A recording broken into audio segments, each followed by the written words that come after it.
তারপরে আমি 1 মাস আগে বলেছিলাম খুব তাড়াতাড়ি ইরান জড়াবে, ইরানও জড়িয়ে গেছে। মুফতি তাকি উসমানী বলেছেন ये चिंगारी पूरे दुनिया में फैलेंगे, পুরো দুনিয়ায়। আপনারা যাদেরকে দেখছেন না আরব দুনিয়ায় খুশি করছে, খুব তাড়াতাড়ি তারাও যুদ্ধে জড়াবে, তাদেরও চোখের পানি পড়বে। তাদের ওই মুরগি খাওয়া আর গোটা গোটা উট খাওয়া তাদেরও বের হবে। গোটা বিশ্বে 20 কোটি মুসলমানের কতলে আম হবে কিয়ামতের পূর্বে। 20 কোটি। মুসান্নাব ইবনে আবু শাইবার হাদিস, আপনার চোখ দিয়ে পানি আসবে। রাসূলুল্লাহ সাল্লাল্লাহু আলাইহি সাল্লাম, সবাই বলুন না সাল্লাল্লাহু আলাইহি সাল্লাম, তিনি বললেন হে আমার সাহাবীরা শোনো, পৃথিবীর মসজিদগুলো মুসল্লিতে ভরে যাবে। জোরে বলুন সুবহানাল্লাহ। কখন? কিয়ামতের পূর্বে। নবীজি ইতস্ত বোধ করে বললেন হে আমার সাহাবীরা শোনো, সেই নামাজিরা কেমন হবে জানো? ইয়া রাসূলুল্লাহ কেমন হবে? তারা হবে সুদখোর নামাজি। বড় বড় মার্কেট করবে, শপিং মল, বড় বড় অট্টালিকা বাড়ি তৈরি করবে, কিন্তু ইমানদার কেউ থাকবে না। এটা মুসান্নাব ইবনে আবু শাইবার হাদিস।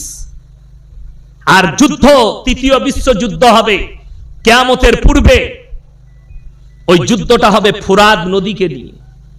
ফুরাত নদী হাদিসে আছে শুকিয়ে গিয়ে সেখান থেকে সোনার পাহাড় বের হয়ে আসবে, আর সেই সোনার পাহাড় নিয়ে গোটা বিশ্ব জড়িয়ে পড়বে যুদ্ধে। আর ইসলামের জন্য যেটা খুশির খবর, রাসূলের হাদিস, গোটা বিশ্বে যখন মুসলিম মার খাবে, খোরাসান থেকে একটা দল বের হবে, যে দলটা, যে যোদ্ধাটা হবে ইমাম মেহেদীর সৈন্য। তারা যুদ্ধ করতে লাগবে আধুনিক অস্ত্র দিয়ে। পৃথিবীর আর কোন শক্তি তাদের সামনে দাঁড়াবে না, দাঁড়াতেও পারবে না।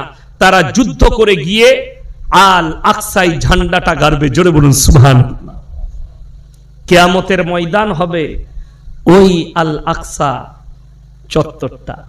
কিয়ামতের ময়দান হবে ওই জেরুজালেমের ময়দানটাই কিয়ামতের ময়দান। ওই ফিলিস্তিন গাজার ময়দানটাই হবে কিয়ামতের ময়দান। ওখানেই কিয়ামতের সমস্ত পৃথিবীর মানুষকে আল্লাহ এক জায়গায় করবেন। ওখানেই কিয়ামত অনুষ্ঠিত হবে, মানুষকে ওখানেই জড়ো করা হবে। যদি বলেন মানুষ কিভাবে জড়ো হবে, হযরতে ইসরাফিল আলাইহিস সালাম সিঙ্গার নিয়ে দাঁড়িয়ে আছে। তিনি যখন প্রথম ফুৎকার দিবেন, পৃথিবীটা তছনছ হয়ে যাবে। ইদা শামসু কুব্বিরাত ওয়া ইদা নুজুমুন কাদারাত। আল্লাহ তাআলা আসমান আর জমিনকে ফাটিয়ে চৈচাল্লা করে দিবেন। ওয়া ইদাল বিহারু ফুজ্জিরাত, আপনার সমুদ্র উতলে পড়বে উপর দিকে। আর দ্বিতীয়বার যখন সিঙ্গায় ফুঁক দেবেন, প্রথমবারের ফুৎকারে সব তছনছ হয়ে যাবে। জমিনের উপরে যা কিছু আছে পাল্টিয়ে 40 গজ নিচে চলে যাবে। দ্বিতীয়বার যখন ফুৎকার দিবেন, তখন সমস্ত কবরগুলো খুলে মানুষ উঠে দাঁড়িয়ে যাবে। আর পশ্চিম দিক থেকে, আপনার পূর্ব দিক থেকে একটা আগুনের ঝোঁকা আসবে। গোটা পৃথিবীর মানুষকে ঠেলে নিয়ে গিয়ে ওই আগুনের ঝোঁকায় ছুটতে শুরু করবে। একবারই গিয়ে আল আকসা মসজিদে, ওই গাজা ফিলিস্তিনের ময়দানে আল্লাহ পৃথিবীর মানুষকে জড়ো করবেন। কোরআনে আছে ওয়া কুনতুম আজওয়াজান সালাসা, আমি কিয়ামতের দিনে মানুষকে 3টে দলে বিভক্ত করব। কটা বললাম? 3টে। আল্লাহর ডান দিক, আল্লাহর বাঁ দিক, আর আল্লাহর সামনের দিক। আল্লাহর ডান দিকে তারা থাকবে যাদের ডান হাতে আমলনামা দেওয়া হবে। আল্লাহর বাঁ দিকে তারা থাকবে যাদের বাঁ হাতে আমলনামা, তারা হবে জাহান্নামের উত্তরাধিকারী। আর ডান দিকওয়ালা জান্নাত। আল্লাহর সামনের দিকে যারা থাকবে তারা হচ্ছে ওলি আউলিয়া এবং আলেম উলামা এবং আল্লাহর বন্ধুরা, যারা নেক হবে তারা ডাইরেক্ট জান্নাতে প্রবেশ করবে। জোরে বলুন সুবহানাল্লাহ। আমার ভাই, সবাই দোয়া করবেন আল্লাহ কিয়ামতের দিনে আমার ডান হাতে আমলনামা দিয়ে। যারা ভাবছেন আমি পাপ করি, আমি পাপ করেছি কিন্তু আমি লুকিয়ে আছি, আমার পাপ, এটা খুলেন তো, আমার পাপ কেউ দেখতে পায় না, আল্লাহর কসম করে বলছি আল্লাহ দেখছেন। যারা মনে করছেন আমি তো পাপ করেছি কেউ জানে না, আমি অস্বীকার করব আমার পাপের কথা, আমার আল্লাহ রাব্বুল ইজ্জত কোরআনে বললেন, যারা মনে মনে ভাবছে আমি পাপকে অস্বীকার করব, আল ইয়াউমা নাখতিমু আলা আফওয়াহিহিম, সূরা ইয়াসিন, ওয়া তুকাল্লিমুনা আইদিহিম ওয়া তাশহাদু আরজুলুহুম বিমা কানু ইয়াকসিবুন, আমি তাদের জুবানগুলো সিলাই করব। হাত কথা বলবে, তাদের চোখ কথা বলবে, তাদের কান কথা বলবে, তাদের ঠোঁট কথা বলবে, তাদের অঙ্গ পতঙ্গকে আমি আল্লাহ কথা বলার যোগ্যতা দান করব। তারা কথা বলবে, সেদিনে অস্বীকার করার কোনো রাস্তা থাকবে না। অপর জায়গায় আল্লাহ বললেন, ইকরা কিতাবাক কাফা বিনাফসিকাল ইয়াউমা আলাইকা হাসিবা মান ইহতাদা ফাইন্নামা ইয়াহতাদি লিনাফসি ওয়া মান দাল্লা ফাইন্নামা ইয়াদিল্লু আলাইহা ওয়া লা তাজিরু ওয়াজিরাতুন বিজরা উখরা ওয়া মা কুননা মুআযযিবিনা হাত্তা নাবআসা রাসূলা। হে আমার নবী বলে দাও, কিয়ামতের দিনে প্রত্যেকটা পাপী তার হাতে আমলনামা ধরিয়ে দেওয়া হবে, নেককার হোক নারী পুরুষের হাতে। আর আল্লাহ বলবেন, তুমি নিজের আপনার আমলনামা নিজে পড়ে শোনাও, নিজের মুখে বলো। আপনি পড়ে শোনাবেন কোন জায়গায় কত সেকেন্ডে কত মিনিটে পাপ করেছেন, আপনি ধরা পড়ে যাবেন। আল্লাহর কসম করে বলে যাচ্ছি, কালমার উপরে মুসলমান যদি টিকে যায়, পৃথিবীর কোন শক্তি আপনার এতটুকু ক্ষতি করতে পারবে না। আল্লাহর হাবিব সাল্লাল্লাহু আলাইহি সাল্লামের সাহাবীরা যখন ঈমান এনেছে, তারা এত পুক্তা ঈমান এনেছিল, হযরতে সাইয়্যিদানা বেলাল হাবশী রাদিয়াল্লাহু তাআলা আনহু চারটা হাত পা বেঁধে কোমরের তলায় আগুন দিয়েছে, উটের পেছনে দড়ি বেঁধে দিয়েছে, উটকে তাড়িয়ে দিয়েছে, পিঠের চামড়াটা কোমরে ঠেকে গেছে। হে বেলাল, হয় কলমা ছাড়ো, তা না হয় শহীদের দরজা বরণ করো। বললে, আল্লাহর কসম করে বলছি, কলমা ছাড়ার রাস্তাই নাই আমার কাছে, আমি শাহাদত গ্রহণ করতে রাজি আছি। জোরে বলুন সুবহানাল্লাহ। আজকে আপনি মুসলমান দেখিয়ে দেব, কতগুলো মুসলমান নিবেন আমার কাছে, গুনে গুনে দেখাবো, আমি নাম কারুর করব না। দেখুন, অনেকজন মনে মনে ভাবে, আমি দেখলাম এক সপ্তাহ আগে আমার একটা জলসা ছেড়েছে কোন মিডিয়া, তো সেই জলসার নিচে আমি অনেকগুলো কমেন্ট দেখলাম ফেসবুকে। কি কমেন্ট করেছে? আরে আপনি সমাজের মধ্যে বিভেদ সৃষ্টি করছেন, কিসের জন্য? আমি খালি বলেছি মুসলমানদের পুজোর প্রসাদ খাওয়া যাবে না, আমি খালি বলেছি মুসলিমদের দুর্গা উৎসবে যাওয়া যাবে না, আমি খালি বলেছি বিশ্বকর্মার দিনে মুসলমানদের লোহা লাকড় ধোয়া যাবে না, দোকান ধোয়া যাবে না, গাড়ি ধোয়া যাবে না। এই কথা বলার কারণে কত মুসলিম গালি দিচ্ছে। আমি তো বুঝতে পারছি মাল কটা মুসলমান না কাফের, আমি তো বুঝতে পারছি এরা নামটা মুসলমান রেখেছে কিন্তু আসলে এরা মুশরিক। তুমি বলো আর না বলো, এটা ইসলামী শরীয়ত বলছি আমি। আর যদি কোন ধর্মের প্রতি আমার বিদ্বেষ থাকতো, আমার একটা জলসা বার করুন, নাই করে 90,000 জলসা আমার খালি ফেসবুক আর ইউটিউবে ছুটছে। শুধু ভারতের লোক নয়, বাংলাদেশ পর্যন্ত মানুষ আমার জলসা শুনে। আল্লাহর কৃপা হলে জানুয়ারি মাসে আমি বাংলাদেশ ঢুকছি। আমার ভাই, দুঃখের বিষয় বলে দিই, আমার একটা বয়ান বার করে দেখিয়ে দেন যে আমি কারো দেবদেবীকে গালি দিয়েছি। আল্লাহর কসম দিইনি, আর আমার জবান থেকে কোনোদিন দেবদেবীকে গালি বের হবে না। কেন? কোরআনে আল্লাহ তাআলা হুকুম দিয়েছেন, তোমরা কারো ধর্মকে গালি দিও না, কারো দেবদেবীকে গালি দিও না। কিন্তু কোরআনে আবার আল্লাহ বললেন, লা ইলাহা উলাই ওয়া লা ইলাহা উলা, তোমরা দুটো নৌকাতে পা দিও না, দু নৌকায় পা দিও না। যারা মনে করছে এরা সম্প্রীতি জানে না, আপনি পোস্টার দেখুন বর্ধমান টাউনে গিয়ে, রসুলপুর বাজারে গিয়ে কি লেখা আছে? সম্প্রীতি বজায় রাখুন, ধর্ম যার যার, উৎসব সবার, নেতারা বলছে। আর আমি মৌলবি শওকতের বেটা মৌলবি ইয়াসিন বলে যাচ্ছি, যদি এটা সত্য হয় আলহামদুলিল্লাহ। কুরবানির সময় বলি না কেন? কথাটা বুঝতে পারেন আমার? কুরবানিটা পরব না পরব লয় আমাদের? পরব। তা কুরবানির সময় বল, কেন যাবে না? এরপর আমি সম্প্রীতি বুঝাবো আপনাদিকে। সম্প্রীতিটা কেন বলা যাবে না, ইমানটা কোথায় যায় মুসলমানদের বলে দেই। সম্প্রীতি আমার রাসূল শিখিয়ে গেছেন, জোরে একবার বলবেন না সুবহানাল্লাহ। আল্লাহর হাবিব শিখিয়েছেন সম্প্রীতি, নবীজির হাদিস শুনেলেন, তোমরা মুমিন ততক্ষণ হতে পারবে না যতক্ষণ পর্যন্ত তোমার কাছ থেকে তোমার প্রতিবেশী সুরক্ষিত নয়। আল্লাহ রাসূলের হাদিস, তুমি দেখো না তোমার বাড়ির পাশে কে বসবাস করছে, সে দলিত হোক, হিন্দু হোক, আদিবাসী হোক, খ্রিস্টান হোক, সে ক্ষুধার্ত হলে খাবার দাও, বস্ত্রহীন হলে বস্ত্র দাও, বিপদে পড়লে পাশে দাঁড়াও। তার মানে এটা নয় যে তার উৎসবে তুমি আল্লাহ বাদ দিয়ে তাকে তুমি সিজদা করবে, যোগদান করবে।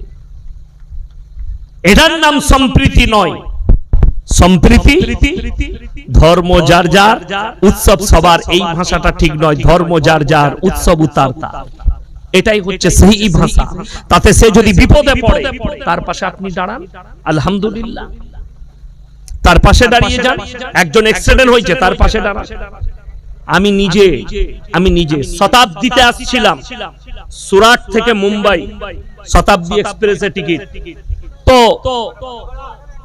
ইকোটা একটু কম করুন, তো একটু কম করো, বাস ঠিক আছে, বাস ছেড়ে দে। তো এই যে আমি গুজরাট থেকে আসছি, ট্রেনে চেপেছি, নওসারি বলে একটা স্টেশন আছে গুজরাটে, সুরাটের পরে নওসারি, সেখানে ট্রেন দাঁড়ালো। একজন অমুসলিম মা, বছর 40 বয়স হবে, আমার বয়সই হবে। তো সে ট্রেনে চাপলো, তার কাছে অনেকগুলো লাগেজ ছিল, ব্যাগ ছিল। তো সে কয়েকটা যুবক বসে আছে, তারাও মুসলিম ভাই, আমার ডান দিকে বসে আছে, আমি বাঁ দিকে সিটে আছি। তো সে 3-4 তাদেরকে বললো, ভাই মেরা সামান উঠা দো। তারা মজাক করছে, নিজেদের মধ্যে মত্ত হয়ে আছে। আমি বললাম, বাইনজি मैं উঠা দু, বলে উঠা দিজিয়ে। তো আমি ধরে বাংকারে চাপিয়ে দিলাম। মহিলাটা সিটে বসে কি বলল জানেন? ভগবান আপকা মঙ্গল করে। সে ভগবানকে ডেকেছে, আমি তার উপকার করেছি, আর বদলা আমাকে আল্লাহ দিবে। কথাটা বুঝতে পেরেছেন না? পড়েন, এখানে কারো উপকার করার জন্য ধর্ম দেখার দরকার নেই। এ সম্প্রীতি শুনে যাও, যারা সম্প্রীতি শিখাতে চাও আমাদের মতো মৌলবীকে, যারা ফেসবুক আর ইউটিউবে যে হারামখোররা গালি দাও, তারা শুনে যাও। আজকে আমার ভাই আল্লাহর হাবিব জনাবে মুহাম্মদুর রাসূলুল্লাহ, সকলে বলুন সাল্লাল্লাহু আলাইহি সাল্লাম। নবীজি সাল্লাল্লাহু আলাইহি সাল্লাম রাস্তা দিয়ে যাচ্ছেন, হাতেম তায়ের বিটি খোলা মাথায় যাচ্ছে। নবীজি নিজের পাগড়িটা খুলে তার মাথাটা ঢাকা দিলেন। সাহাবীরা বললেন, ইয়া রাসূলুল্লাহ, এটা মুশরিকের বিটি। নবীজি ধমক দিলেন, আমি আল্লাহর রাসূল মেয়েদের মাথা ঢাকতে এসেছি, খুলতে আসিনি। জোরে বলুন সুবহানাল্লাহ। এইটার নাম হচ্ছে সম্প্রীতি। আমার মা যেমন আমার কাছে একজন মা, আমার হিন্দু মাও সে আমার মায়ের মতন, একজন দলিত মাও আমার মায়ের মতন, একজন আদিবাসী মাও আমার কাছে মায়ের মতন। আমার মেয়েটা যেমন আমার মেয়ে, আমার কাছে একটা হিন্দু মেয়ে, সেও আমার মেয়ের মতন, একটা দলিত মেয়ে, সেও আমার মেয়ের মতন। এটার নাম হচ্ছে সম্প্রীতি। তা বলে এটা নয় যে তার উৎসবে আমাকে যোগদান করতে হবে। আমি বর্তমান টাউনে দেখিয়ে দেবো, কিছু হারামখোর মুসলিম যুবক আছে, খালি ফ্রি মদ পাই বলে ঠাকুর ভাসাতে যায়, ফ্রি মদটার জন্য। আর তারা বলে মৌলবীরা কিছুই জানে না, ধর্ম যার যার, উৎসব সবার। আর আমরা বললে আমাদেরকে গালি দেয়। আমার ভাই, আল্লাহর কাছে যতগুলো পাপ আছে, সব থেকে নিকৃষ্ট পাপ হচ্ছে শিরকের পাপ। কিসের পাপ বললাম? শিরকের পাপ, আল্লাহ ব্যতীত অপরে না। আমি কেন বললাম? শাহরুখ খান মুশরিক, উমরা করে এসে মন্দিরে পুজো করছে, মুশরিক।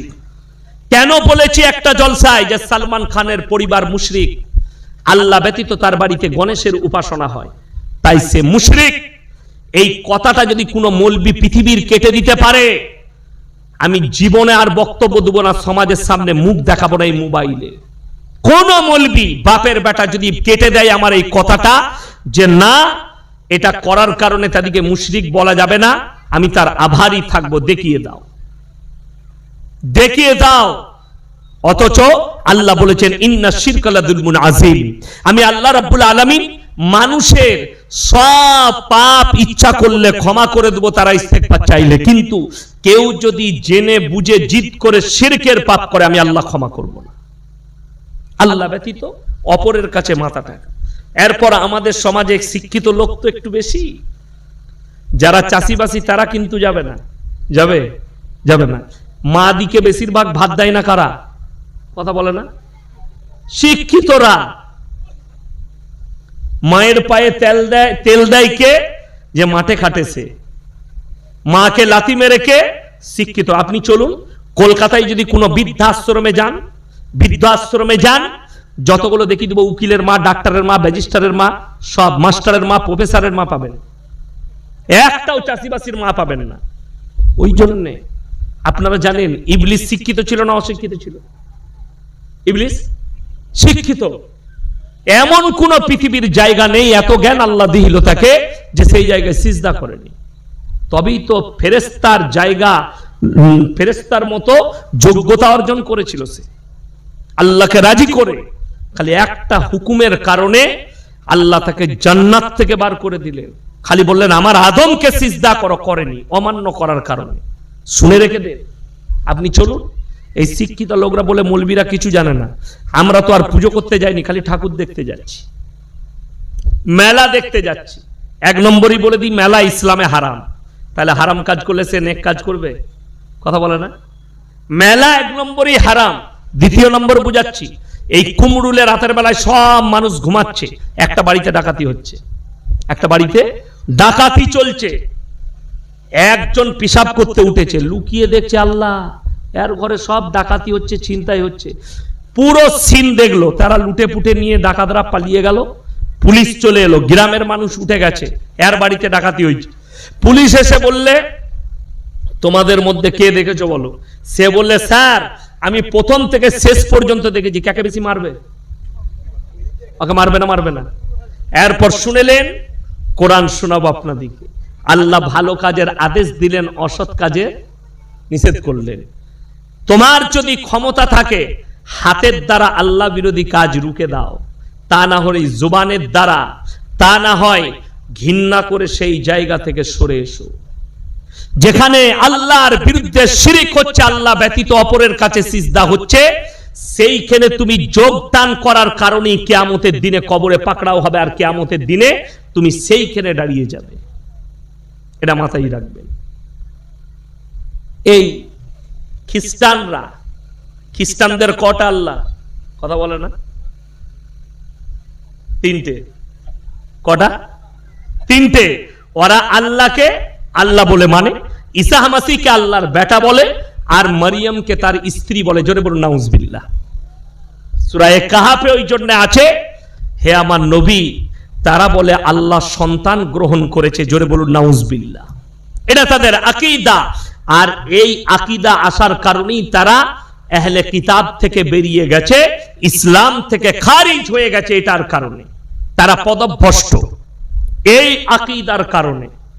আল্লাহ তাআলা কোরআনে আছে, আরে ইয়াসিন মৌলবি তো অনেক দূরের কথা, তোমার পীর তো অনেক দূরের কথা, তোমার ভণ্ড পীর তো অনেক দূরের কথা, তোমার বাপ হাজী সাহেব তো দূরের কথা। শুনে রেখে দাও, আল্লাহ তাআলা ঈসা মাসীর মতো নবীকে দাঁড় করাবেন কিয়ামতের দিনে গোটা পৃথিবীর লোকের সামনে। আর কি বলবেন?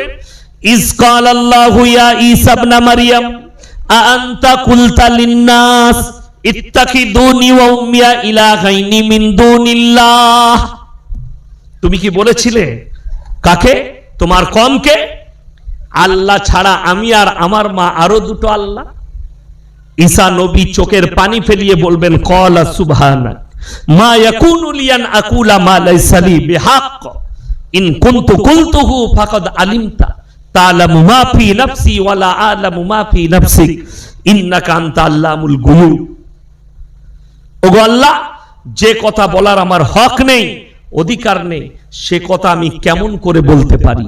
আর আমি যদি এ কথা বলে থাকতাম আপনার তো অজানা হতো না। আল্লাহ তখন বলবেন, হে আমার ঈসা, আমি সব জানি, এদিকে খালি বিশ্বাস স্থাপন করানোর জন্য তোমাকে দাঁড় করিয়েছি, এদেরকে জাহান্নামের রাস্তা দেখিয়ে দাও। আর তাদেরকে বলা হবে, তোমরা যাদেরকে রব হিসাবে যাদের কাছে ভালো মন্দ চেয়েছো, আজকে কেন তারা তোমাদের কোনো উপকারে আসছে না? এটা হবে খ্রিস্টানদের আযাব, তাদের জন্য দুর্ভাগ্যের দিন। সবাই বলুন আজ থেকে আমরা শিরক থেকে বাঁচবো। জোরে বলুন ইনশাআল্লাহ। এরপর মুসলমানরা বাঁচতে কেন পাচ্ছে না? তার কয়েকটা কারণ আছে। এই আমাদের সমাজে মানুষ পাপ ছাড়তে পারছে না কেন? নামাজি কেন হচ্ছে না? আমাদের মতো কিছু ভণ্ডদের কারণে। আমি বললেই দোষ। ওই আমি নাম রেখেছি তাদের জিলাপি হুজুর আর গুটকা খোর। এরা মিলাদ করে লোককে জান্নাতে দিয়ে দিচ্ছে। আপনি যান, মিলাদ করে যান না। 3 বোতল মদ খেয়ে কোথায় মারা গেছে বলে কাঁটা দিকে মোড়ে অ্যাক্সিডেন্ট করে মারা গেছে। ও রসুলপুর হাই রোডে মারা গেছে বলে অসুবিধা নাই। 40 দিনে মিলাদ দিয়েছে, দাদি হাজির, দাদা হাজির, নানা হাজির, নানি হাজির। কি বুঝলেন? আর হুজুর আছে, হুজুর তো দোয়া করবে, রব্বানা আতিনা মিন দুনিয়া হাসানাতান, আল্লাহ জান্নাতে দিয়ে দাও, জান্নাতুল ফিরদৌসের দরজা খুলে দাও। সব খুলে গেল, একদম জান্নাতে ঢুকিয়ে দিয়ে ছেড়ে দিলে, দেশি মুরগিও খেয়ে নিলে। তারপরে এরপর ভেবে দেখুন, মদ খেয়ে মারা গেছে 3 বোতল, সে জান্নাতে যাবে? আবার বলছে আল্লাহ তুমি তাকে শহীদের মর্তবা হবে, মাতাল শহীদ পাবে। আমরা জীবনে জানি, আমাকে দোয়া করতে বলে আমি দোয়া করতে পারবো না। যদি বলেন কেন? আরে আমি তো দূরের কথা, আমার বাপ তো দূরের কথা, কোন পীর ফকিরের কথা বলিনি। যিনি বিশ্বের সৃষ্টির শ্রেষ্ঠ হযরত মুহাম্মদ মুস্তাফা, সকলে বলুন সাল্লাল্লাহু আলাইহি সাল্লাম, সেরকম ব্যক্তি নবীজি চাচার হাত দুটো গিয়ে টিপে ধরেছেন। এটা হাদিস বলছি আপনাদেরকে। নবীজি চাচার হাতটা টিপে ধরেছেন, চাচা একবার খালি কলমাটা পড়ে নাও, আমি ক্ষমা চাইবো কেঁদে কেঁদে তোমার জন্য। নবীজি চাচার উত্তর এসছে, আমি যদি বার্ধক্যে কলমা পড়ি লোকে বলবে মৃত্যু ভয়ে কলমা পড়েছে, আমি কলমাই পড়তে পারবো না। অস্বীকার করে দিলেন। আল্লাহ আয়াত পাঠিয়ে দিলেন, ইন্নাকা লা তাহদি মান আহবাবতা ওয়ালাকিন্নাল্লাহা ইয়াহদি মান ইয়াশা। হে আমার নবী, হিদায়াতটা আমার আল্লাহর হাতে। সকলে বলি হিদায়াত কার হাতে? আল্লাহর হাতে। আমার ইচ্ছা নেই তোমার চাচা কলমা পড়তে পারবে না। রাসূলের চোখ দিয়ে পানি, ভালো করে শুনেন, দাড়ি মুবারক ভিজে গেছে। আল্লাহ নবী চাচা দুনিয়া ছাড়লেন, আল্লাহর হাবিব হাত তুলে বসলেন কার কাছে? আল্লাহর কাছে। আল্লাহ তুমি আমাকে যতদিন না নিষেধ করছো, আমি চাচার জন্য কেঁদে কেঁদে ক্ষমা চাইবো। নবীজি কাঁদছেন আল্লাহর কাছে, আল্লাহ আমার চাচাকে ক্ষমা করে দাও, আমার চাচা আমার হিতাকাঙ্ক্ষী চাচা। আল্লাহ তাআলা জিবরিল আমিনকে পাঠালেন কার কাছে? রাসূলের কাছে। মা কানা লিন নবী ওয়াল্লাযিনা আমানু আন ইস্তাগফিরু লিল মুশরিকিন ওয়ালাউ কানু উলি কুরবা। এখানে আল্লাহ তাআলা দুজনকে উপদেশ দিলেন। কজনকে বললাম? দুজন, নবী এবং মুমিন। মা কানা লিন নবী ওয়াল্লাযিনা আমানু, হে নবী এবং মুমিনরা শোনো, যারা মুশরিক হয়ে বেঈমান হয়ে মারা গেছে তাদের জন্য দোয়া করতে পাবে না, যদিও তারা তোমাদের নিকটতম আত্মীয় হয়। রাসূলের হাত নেমে গেল। নবীজিকে যদি চাচার জন্য দোয়া করতে আল্লাহ নিষেধ করে, তাই ইয়াসিন কোন ক্ষেতের মূলি? বুঝতে পারছেন না? কথাটা বুঝাতে পারলাম? এরপর চলুন, আপনারা জানেন 5 টাকায় মিলাদ হয়, কথা বলে না, আপনারা জানেন না, কিন্তু কুমড়ুলে হবে না। কোথায়? আপনি পাথর চাবড়িতে চলুন, 5 টাকায় মিলাদ। বাবা বসে আছে গাঁজা খেয়ে, গিয়ে বলছে বাবা আমার বাপের নামে বসকি দেন। কত? 10 টাকা। জান্নাত ঢুকে গেছে, তোরটা লিয়াই। সারাদিনে মোটামুটি 500টা মিলাদ করছে সে, দোয়া, মানে সব জান্নাতে ঢুকুচ্ছে, অথচ নিজে হারাম করে গাঁজা খেয়ে আছে। 5 টাকা জান্নাত। মানুষ দেখলে সালা মদ খা, গাঁজা খা, পাপ কর, সহজ রাস্তা আছে জান্নাতে যাওয়ার। আপনি ভেবে বলুন, আমি এক্ষুনি বয়ান করলাম একটু আগে, অমুসলিম ভাইরা আল্লাহ ব্যতীত অপরের কাছে মাটির পুতুল তৈরি করে, মূর্তি তৈরি করে সিজদা করে, তাই সেখানে যাওয়া, কথা বলে না, যাবে না, নিষেধ। সেখানে সিজদা করা যাবে না। আমি আপনার এই এরিয়ায় দেখিয়ে দেবো, বাঁকুড়া মোড় থেকে আপনার রসুলপুর পর্যন্ত দেখিয়ে দেবো। এর মধ্যেই এমনও জায়গা আছে গাছতলায় ঘোড়া রেখে চাদর টাঙিয়ে সিজদা করছে। ঠিক বললাম না ভুল বললাম? আপনাকে দেখিয়ে দেবো, আপনি ভেবে দেখুন। যদি আমার দেশের অমুসলিম ভাইরা তারা যদি মাটির মূর্তির সামনে সিজদা করলে এটা যদি শিরক হয়, এ হারামখোর ঘোড়ার সামনে সিজদা করলে কি করে এটা দিন হবে? কথা বুঝাতে পারলাম? জীবনে নামাজ পড়ে না। আমি যদি মিথ্যা বলে থাকি আমি দাওয়াত দিলাম, যখন ব্রিজ হয়ে যাবে সিল্লাঘাটে, আমার মাদ্রাসায় আসুন, একদিন থাকবেন, গাড়ি ভাড়াটাও আমি দেবো। 3টে জায়গায় পাঠাবো। গাছতলায় বসে, মাজারে বসে তাবিজ লিখছে, জুম্মার নামাজ পর্যন্ত পড়ে না, জুম্মার নামাজ পর্যন্ত পড়ে না। আমরা বাপ বেটা জলসায় গিয়েছিলাম রায়না থানায়, জায়গার নাম বলবো না।